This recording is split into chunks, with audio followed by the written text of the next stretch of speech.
Hello and welcome to another special episode on Captain's Dry Dock, a work in progress of the build of the First Order Stormtrooper Armour. And in this episode, we are preparing the yoke and the back.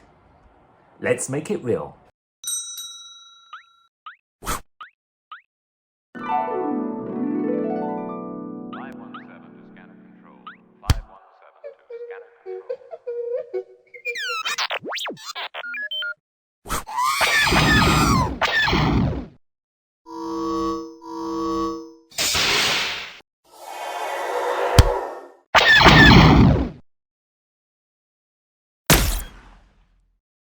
Okay, as I'm building this, I'm learning faster and better ways of actually doing the mundane chores of sanding or trimming.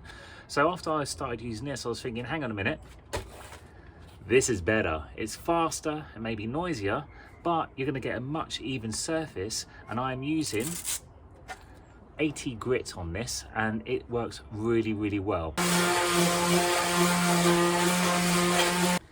Easy as that, and that was much faster than using one of these.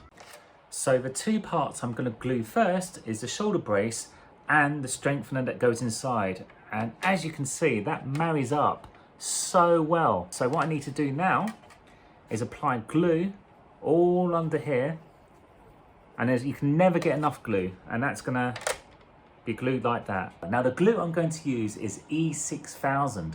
This is a glue that I used on my previous original Stormtrooper armour, and it's fantastic. And in fact, quite a lot of the Stormtrooper builders out there use it. It's really strong, but you can pry it off if need be, which is a fantastic plus to this glue. It's strong, but if you made a mistake or you need to alter or change a part, you can just pry it off. And the other things I'm going to need are clamps, small little mini clamps, and also magnets as clamps. Again, this is a tried and tested way of gluing Stormtrooper armor together. Loads of builders do it out there. Now the magnets I would recommend are exactly the same make, but it's 20 by 10 or 20 by 12 millimeter magnets. They're really chunky, but for some reason they're super expensive at the moment. But the 20 by 2 millimeter disc magnets will suffice. This is how the magnets work. So I've got magnets on the front side here, and if I turn it round, they secure all the places where the clamps can't reach. And then the clamps will actually hold all the edges together. The next thing is to attach the back after this is dried, and I'm happy it's all secured. So once again, I'm on the floor because this kit is so big, there's just not enough room on my table. So there we go. So this is the bit we've just glued, and it's now dry and hardened. And there's the back. And as I can see with a dry fit, and I always say this, always do a dry fit before you glue. And yes, there is a slight gap, but that's not an issue because this is going to be filled and cleaned up later. But if anything, I just need to make sure that it fits as snug as possible. Fast forward, and here we go. We got all different types of clamping going on here. We have the magnets, we've got the gaffer tape, and we've got some clamps over here. Now I'm going to leave that again overnight, wait for the glue to set, and then that would be ready to have all this cleaned up so that it's going to be filled, sanded, and then primed just to make sure everything's all done. And here we go. All the clamps are off, the magnets are off, and it's holding really, really firm. Yes, there is a seam that is going to happen, but now this is the big job. Filling, sanding, painting and repeat until this is all blended in and looks like one piece. Most of this job is all about filling, sanding and painting. So with a scrappy piece of cardboard, pour as much as I need out. I like to do small amounts because this can actually set very quickly depending how much catalyst I use. Now you don't need to use too much catalyst. Only I think 1 or 2% of the actual amount of glue that you actually spill out. And it's all in the case of just mixing it until the blue penetrates the grey. So it's a really nice indication that it's actually mixed up well. So I'm going to use a combination of using a piece of cardboard to apply this filler all the way along. I need to do it pretty quickly because I think this might set very fast because I think I put a little bit too much catalyst in. And then I do this, just basically sculpt it almost making sure it's gone right into the crevice. It's getting a bit rough. Already that is setting, so next time I won't put as much catalyst in there. So the same procedure with the front plate, I'm doing the back plate with the sanding. Now, I've got my mouse here, and yes, I'm in a bath, don't worry, there's no water, you don't want to mix that with electricity, where all that dust will collect at the bottom of the bath, and I can just sweep it up and throw it away, and also just wash myself off afterwards. And also making sure that I've got a mask. Now, I'm using my vapor mask, which is just as good, actually better than just using a dust mask. So, let's get cracking.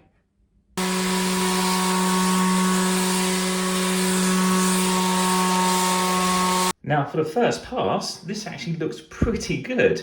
Yeah, there are a few imperfections which I'll go back and fill them and then re-sand, but I'm actually getting there. I'm really happy with this. Yeah, I'm gonna have to do a lot of filling in here and sculpting here to make it all look perfect, but overall, really, really good. I can imagine it's gonna look great once it's sprayed. So it's been about a week of filling, sanding, filling and sanding, but I'm pretty much there. That's looking pretty good. Now I have to say again, this filler is fantastic. It's so easy to sand and it shapes really, really well. In fact, I might use this in future projects. So yeah, it gets my thumbs up. Now the next step is to add some grey primer to find out if there's any imperfections, which no doubt there will be a few, so I can address them later.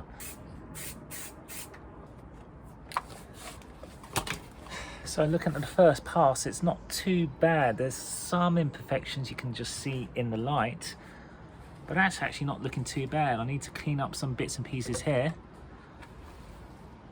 But yeah, I think that's quite good. So I'm gonna go back to this with some more filler in all the little bits which are sticking out through the paint and give it another blast of paint, and hopefully that'll be it.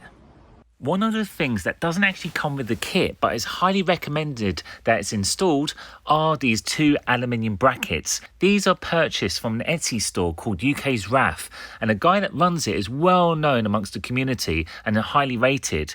Now they provide two functions for the Armour. The first function is for something for the shoulder bells to anchor to, and this is done by using snaps and two straps on each shoulder bell. The second function is to keep them level and upright so they don't slouch, hence the fact there's that metal tab that juts out from the bracket. So the first thing I need to do is shape it so it follows the contour of the curve here.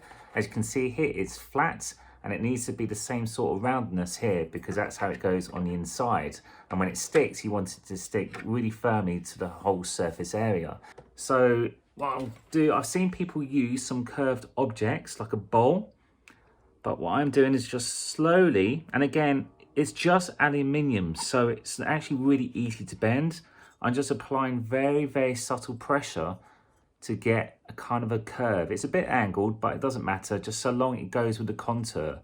And what I'll do, I'll just keep on going back to this and just seeing if it actually fits to the curve. It actually goes this way, but because I've not made a hole yet in there, I'm just going to put it this way, just see if it follows the curve. So even though these are pre-made and everything's pretty much done other than the bending, you also need to actually round off these corners here, because these are the things that jut out from the Armour and they're particularly sharp. So what I need to do is get the old Dremel and just round off those corners.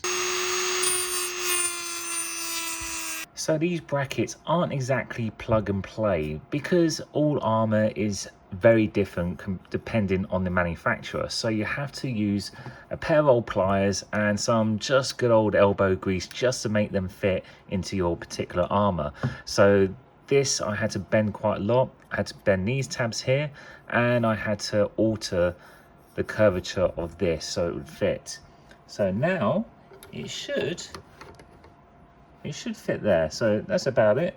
Let's talk about snaps. Now, there's plenty of ways of making this Armour all come together, and many people use Velcro. In fact, the Anavos Armour does actually mention Velcro in its instructions, but the more experienced troopers on the forums out there all recommend snaps. Now, you would have seen them on items of clothing you have somewhere in your wardrobe, and in fact, you can buy these snaps from eBay, Amazon, practically anywhere, and they're really, really easy to install.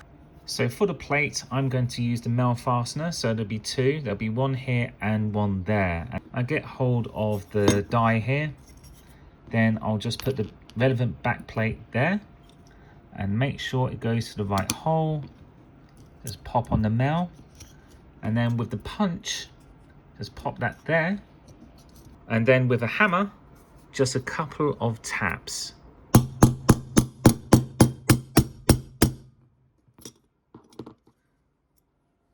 But you can just see there, it mushrooms out, and that is so secure, it's not even spinning. So you can give it quite a hefty hammer.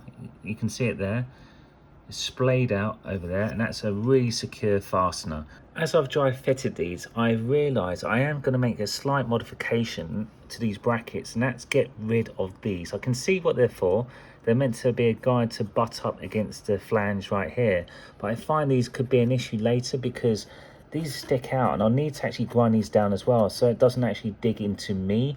And to be fair, the amount of surface area here is more than enough to secure it, and also just by eye I can actually make sure it's all lined up. So the next thing I'm going to do is actually take these off, and in fact I don't need a Dremel. All I need is a pair of pliers and using the premise of metal fatigue. So all I'm doing is go back and forth, back and forth, back and forth, back and forth, and as you can see it shears off easy as that. That's one thing I say about a build like this, you can never have enough clamps.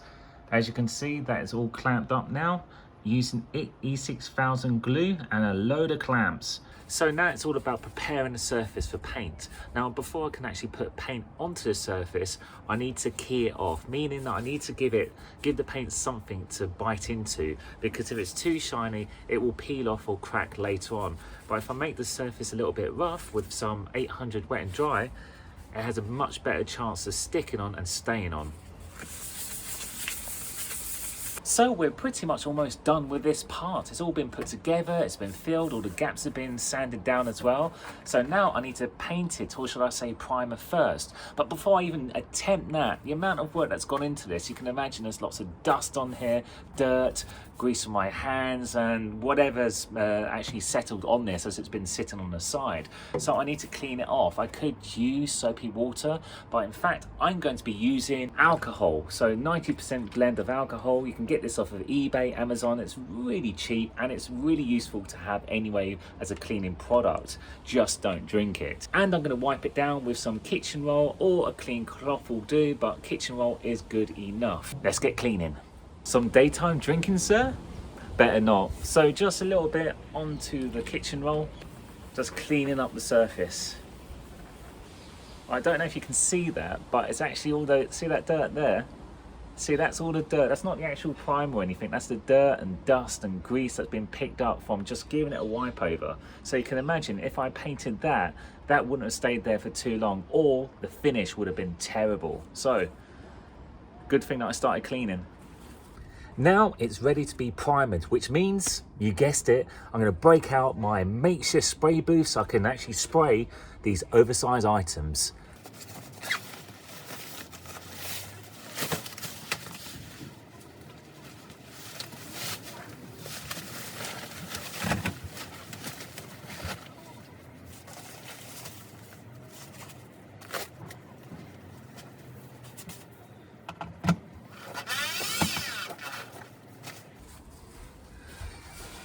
So every time I spray a part of this armour, I always give myself the challenge of how quickly I can erect this makeshift spray booth with its extractor. And so far, actually, I wasn't too bad.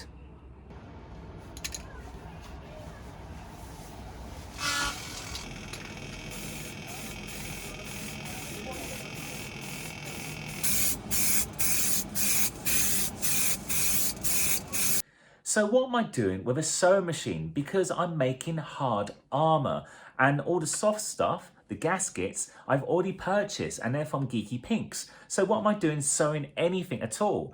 Good question. Well, I've got a New Hope armour and I've cosplayed in that, and it's not exactly comfortable. Granted, it's not designed to be comfortable, what armour is, but you can make it comfortable. And so with this armour, that's what I'm doing. And it all started off with this yoke, because on the inside, as you've seen, there's those metal brackets and it's gonna be really uncomfortable resting on your shoulders. So I thought to myself, in for a penny, in for a pound, not just pad your shoulders, do the rest of the torso.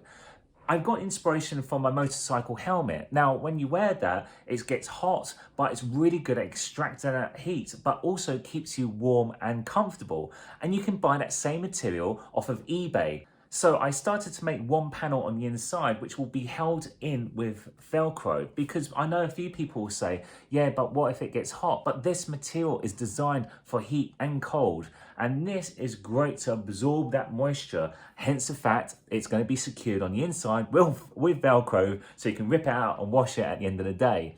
Anyway, I've not gone into too much detail how I made this in this video, because as I started to make it, there's a lot to talk about, as well as shall we say, an injury that was sustained yesterday while making this panel here. And there we have it, finally done. Well, almost finally. I still need to do the final coat of the paint, but this is testimony to the entire build. It's all about filling, painting and sanding again and again and again until it looks right. But I think you'll agree, it's not looking too bad. So until next time, watch the next episode, and I'll be concentrating on the shoulder bells. Where a little bit smaller and much more manageable than this. I need a bit of a break. Anyway, you take care and don't forget to subscribe, and then you'll get those latest updates.